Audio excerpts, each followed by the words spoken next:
Hey guys, welcome back to the channel. In today's video, I wanted to go over a great method for adding extra detail to your mesh using textures, like floaters. Yeah, not that kind of floaters. Anyways, floaters or microsurface details are basically geometry that you can normal bake onto your mesh to give the illusion of extra geometry. So for example, let's take a plane and a bolt. Now, the examples can vary and it depends on how you use it, because as you can see, it does give you the illusion, but there are a lot of limitations. Normal baking generates a normal map, which are used to simulate high levels of surface detail from a high poly mesh onto a low poly object through the use of UVs and light rays. Now, I try to draw a visual representation, so excuse the terrible drawing, but now say we have our low poly surface represented in green with its own normals, and then we have our high poly. Typically, they are sitting right on top of each other, but for visual representation, this will give you a good idea. And then we have our cage, which engulfs the entirety of both meshes.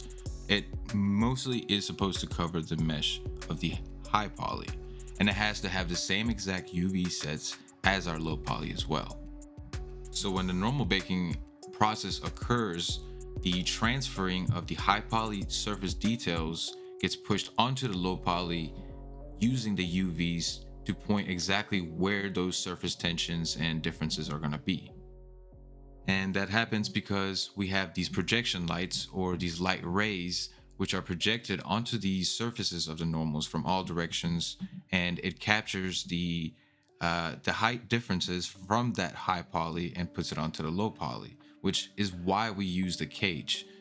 Now, when we talk about limitation and rules when it comes to baking the high poly mesh, take the example of this specific instance where we have a 90-degree angle on our high poly mesh, and then comparatively say that we have the same exact mesh, but it's got a beveled edge instead of the 90-degree.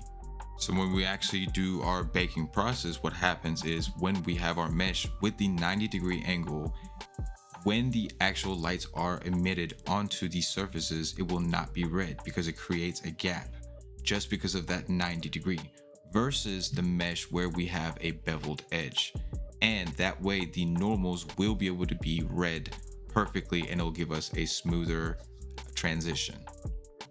So anyways, I do hope that explains it.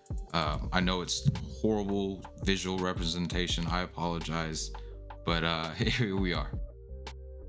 All right, so let's jump into Blender real quick. I do have a live instance for you. It's pretty fun. It's pretty quick. I'm actually going to create the dice and show you how to create it using the same normal baking method of floaters, microsurface details, or whatever you might want to call them. Go ahead and select all of the vertices and bevel them. You can do as many segments as you like. Typically, I like to go with even numbers because I do like to go back through and clean up the topology just a little bit or reduce the number of polygons. For this specific instance, I'm going to leave it alone. You can create it in whatever shape that you like. All right, so if you want to create the actual detail of the dice, the dimple, the little cutout, what we can actually do is go into one of the faces, the main larger faces, and we can actually do a Shift D and then P for duplicating and then selecting on its own. And then we go back into object mode. We can select that face and then we can scale it down to whatever size that we want. Remember, one face has to contain all 6 of them, so try to make it fit. All right, so once you're happy with the size, you can actually right click, go into loop tools and select a circle to create a perfect circle out of it. Now, since it is its own object, we're gonna select it and we're gonna actually extrude it out a bit.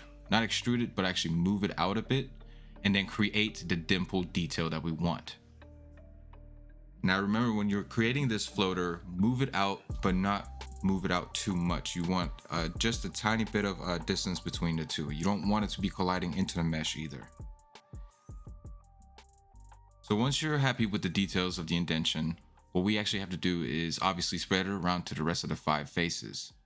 So we can actually select another face, press Shift S, cursor to selected, Then go back, duplicate our detail, and then go over to Object, Set Origin, Origin to 3D Cursor, and then go back into the Object menu and a Geometry to 3D Origin. So it should duplicate it and throw it over, and then all you would have to do is rotate it by 90 degrees. And then you move it around to the specific placement that you want.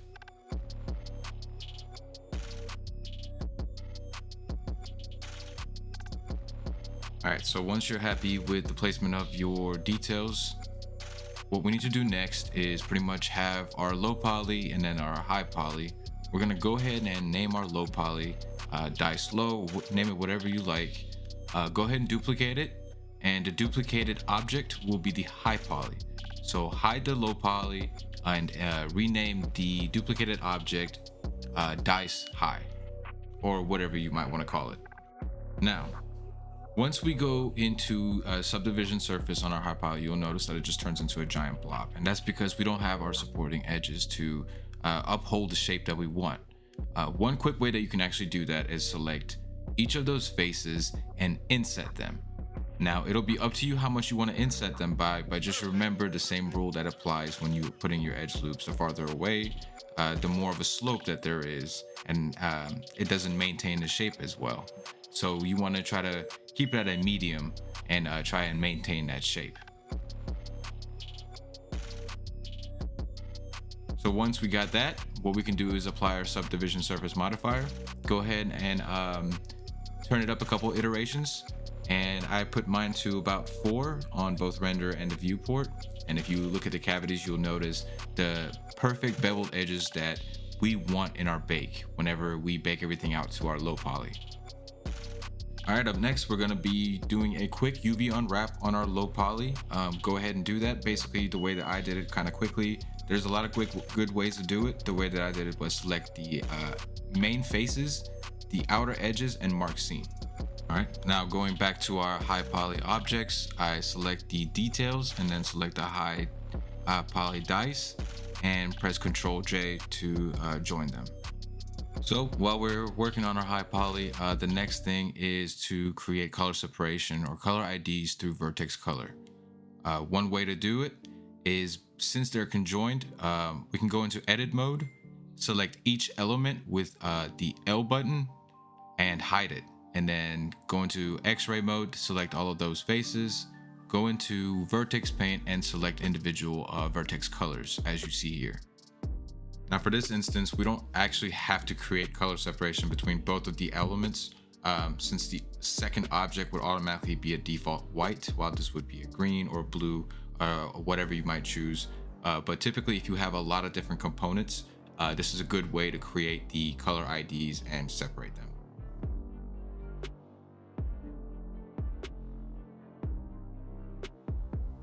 All right, that leaves us to our next step, which is creating our cage that we talked about earlier.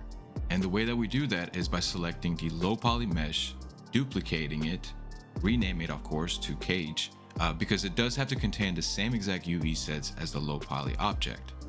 All right, now with the cage selected, you can just scale it up. That way we maintain our tangent space. Make sure your origins are set to the geometry itself. If you want to stick to Blender when it comes to normal baking, here's how you can do that.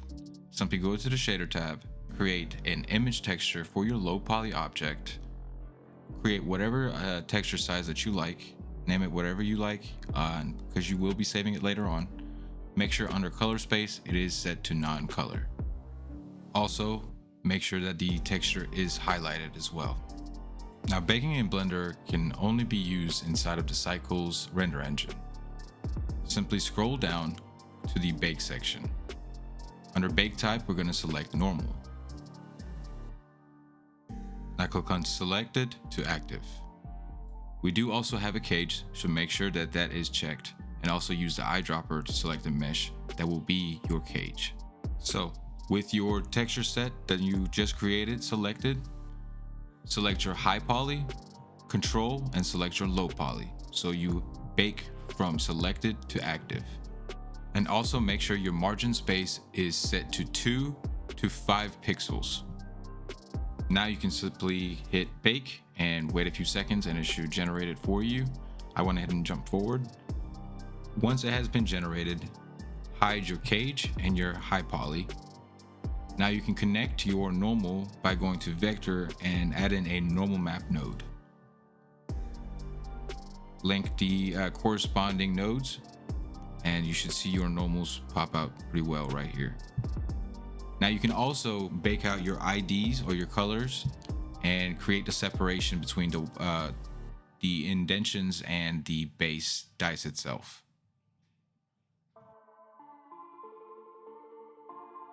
Now, in Substance Painter, we're going to go ahead and create a new project. It could be any size that you like. Make sure your low poly dice is selected. And go ahead and create the project. Could take a couple seconds. You can also delete the pre-positioned layer that's in the layer stack. Go into your baking tab and you can select any size. I selected 1K for my normals. Make sure your high poly is selected and use cage is also checked along with your cage being loaded into the program. Adjust your anti-aliasing to whatever preferred amount that you want. Go over into the ID tab and make sure that vertex colors is selected for our baking. Now bake out your textures and it should take a couple seconds.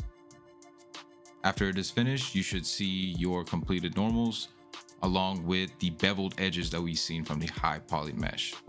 So we have our low poly, which still maintains the high poly details, just like we demonstrated. Now I can show you how you can use the vertex colors that you baked earlier to change the difference between the colors of the indentions and the base dice.